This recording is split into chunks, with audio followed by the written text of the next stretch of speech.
তাদেরকে আপনি রাজনীতি থেকে বের করে দিবেন। না দেওয়া পর্যন্ত আপনি বলতে পারবেন না যে আওয়ামী লীগের 15 বছর তো সরকার করে রাখছে, যে যতক্ষণ পর্যন্ত না যদি আপনি তাদেরকে একটা নিষেধাজ্ঞা দেন, যেটা দেওয়া উচিত। আমি মনে করি যে এক টার্মের জন্য তাদেরকে পলিটিক্যাল প্রসেসের বাইরে রাখা উচিত, শুধু আওয়ামী লীগ না। আপনার রাশিদ খান মেননের যে পার্টি, তারা লুট করে নাই?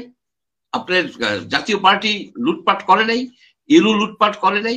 যারাই এসব লুটপাট করছে তাদেরকেই আপনি রাজনীতির বাইরে রাখেন। রাজনীতিকে আপনি পরিশুদ্ধিত করতে হবে, আমাদেরকে শক্ত হাতে আগাইতে হবে, শক্ত হাতে আগাইতে হবে। সেনাবাহিনীর সহযোগিতায় নতুন একটা সরকার গড়ে তুলতে হবে। এ কথা বললে হয়তো বলবে যে কি মিলিটারি রুল চাই? হ্যাঁ, মিলিটারি রুল চাই। তার সেটা ছাড়া কি আপনি কিভাবে এইভাবে চলবেন? আপনি কয় মাস চলবেন এইভাবে? আপনি রাস্তায় বেরোতে পারে না, এ হুমকি দেয়, ও হুমকি দেয়, আপনি কিভাবে হবে? এটা এভাবে হবে না, এইভাবে চলতে পারে না। এই ভাবমূর্তি নষ্ট হওয়ার দায় হচ্ছে ফ্রান্সের যে মবস্টার আছে, গ্যাং গ্যাং লিডার, গ্যাং লিডারের। এখানে আপনারা পিনাকির অ্যাক্টিভিটিস কে দেখেন এই হিসেবে, রাজনৈতিক দৃষ্টিকোণ থেকে দেখেন। ছাত্রলীগকে করা হয়েছে, গণজাগরণ মঞ্চের যে লাকি সে এখান থেকে অ্যাক্টিভ দিচ্ছে। আসল কথা হলো যে সে ওইখান থেকে এইসব করে সে দেখাতে চায় যে সে যে কোনো অফিসকে তছনছ করে দিতে পারে। সে যেমন বঙ্গবন্ধুর বাড়িটাকে বুলডোজার মিছিল করে ভাঙছে, আরো প্রায় সে বলে, প্রায়শই সে বলে যে দেশে এসে সে কার কার মেরুদণ্ড ভেঙে দিবে, মেরুদণ্ড ভেঙে দিবে।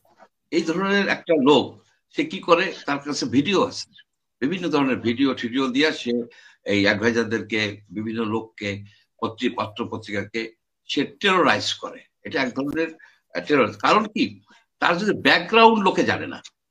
সে একজন হিন্দু লোক, সে একজন হিন্দু লোক, সূরার এক্সপ্লেনেশন দেয়, সূরা সূরা হাদিস, তারপরে শহীদ হবে কে। এটা একটা অদ্ভুত একটা বাংলাদেশ। এই লোক আপনার কালাজ্বরের ওষুধ, নকল ওষুধ বিক্রি করে আপনার ধরা পড়ছিল। সেখানে সে কায়দা কানুন করে আপনার রুহুল হকের সাথে লাইন টাইন দিয়ে টিয়া টাকা টিয়া বাঁচছে। তারপরে সে এই ওষুধের একটা কোম্পানি খুঁজছিল, মার্কেটিং কোম্পানি, D16, ডিসেম্বর 16 এই নাম দিয়ে মার্কেটিং অথরাইজেশন একটা সিস্টেম আছে। বিভিন্ন কোম্পানি থেকে ওষুধ নিয়ে ওষুধের টাকা দেয় নাই, বুঝলেন? সেসব কোম্পানি এখন বলে না, কারণ কি তাকে সবাই পায় যে একটা বিশাল প্রতারক, ওষুধের প্রতারক।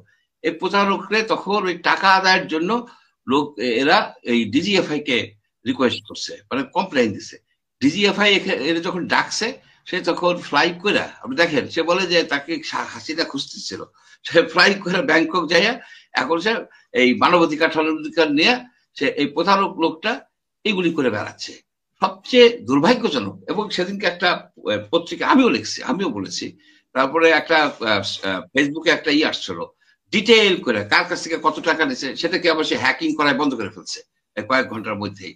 সুতরাং এই লোকটাকে থামাই দেওয়া উচিত। বাংলাদেশ গভর্নমেন্টের উচিত যে ফ্রেঞ্চ গভর্নমেন্টের কাছে বলা যে তোমাদের এখানে থেকে সে ওই স্ক্যামিং করতেছে, ইজ স্ক্যামার, সবাই জানে।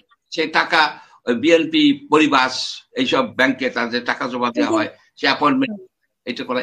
এই এই হিসেবে আমি দেখি তাকে। আমি কেন, যারা তার কাহিনী জানে তারা সবাই এই হিসেবে দেখে, আর যারা জানে না তাকে তখন তার ওই যে বিপ্লবী কথা, এইটা সেটা, সে অনেক কিছু করছে অনেক কিছু। যারা স্ক্যামার তারা তো সবসময় আপনার কনফিডেন্সে নেয় লোককে, এমন ভাবেই করে যেন তাকে বিশ্বাস করে। বাট এই যে বিগ টাইম ফ্রড, মানে ক্লাসিক্যাল ফ্রড, ধ্রুপদ প্রতারক। কিন্তু আপনি সিপিবির এই কার্যক্রমকে বা কর্মসূচিকে আপনি হঠাৎ করে লাখির বেরিয়ে আসাটা, আওয়ামী লীগের বিভিন্ন জায়গা থেকে আওয়াজ উঠছে যে আওয়ামী লীগ শেখ হাসিনাকে ফেরত আনবে, এবং এক ধরনের উদ্দেশ্যপ্রণীত ভাবে লাখিকে মাঠে নামানো হয়েছে, এটাও তো অনেকে বলছেন। কারণ আসিয়ার বিষয়টি অনেকে মীমাংসিত। তারপরে কেন লাকি মাঠে নেমে আসলো হঠাৎ করে?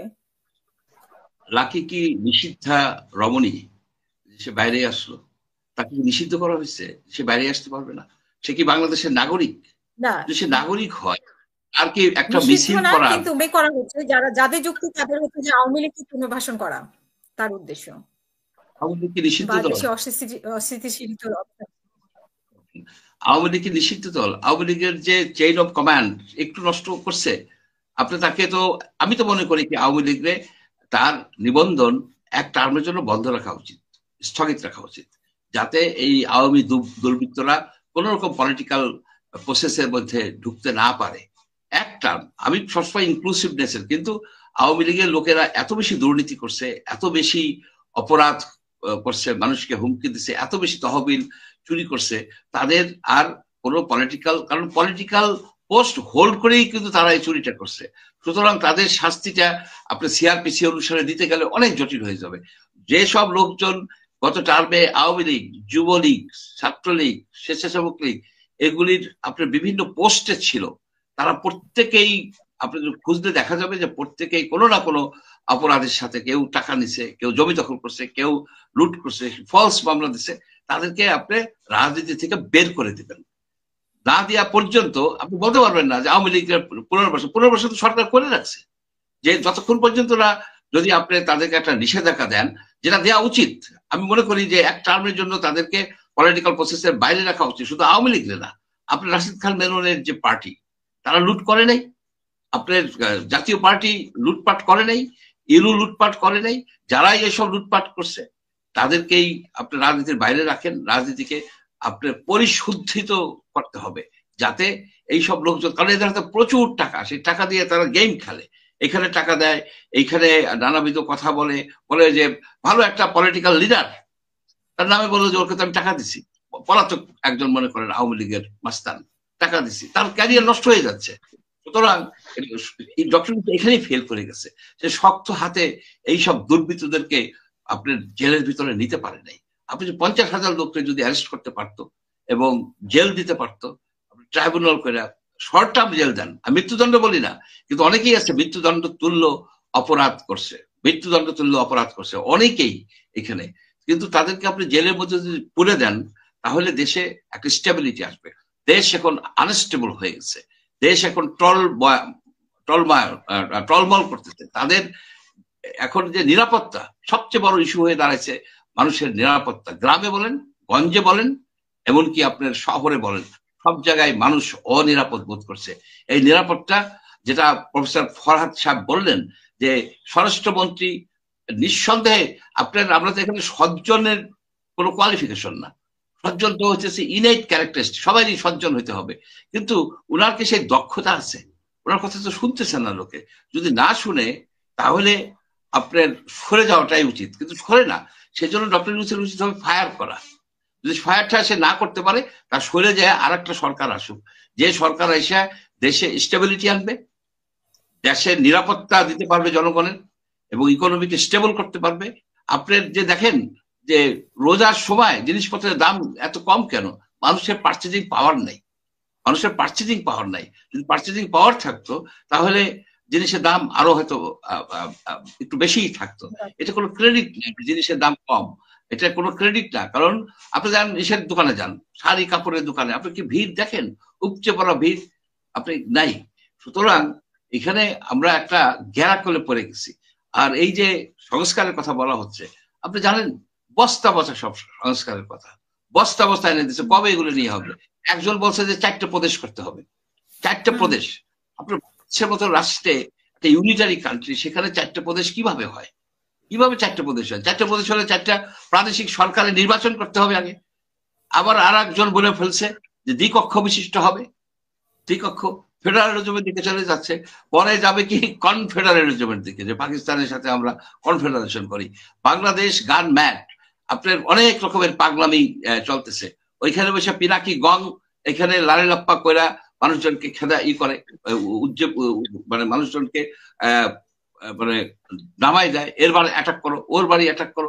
মাৎসন্যায়ের কথা আমরা শুনছি, যে ওই আপনার শশাঙ্ক মৃত্যুর যে মাৎসন্যায় যুগ ছিল বাংলায় 100 না 200 বছর পর্যন্ত, যেখানে আপনার এই অরাজক অবস্থা ছিল।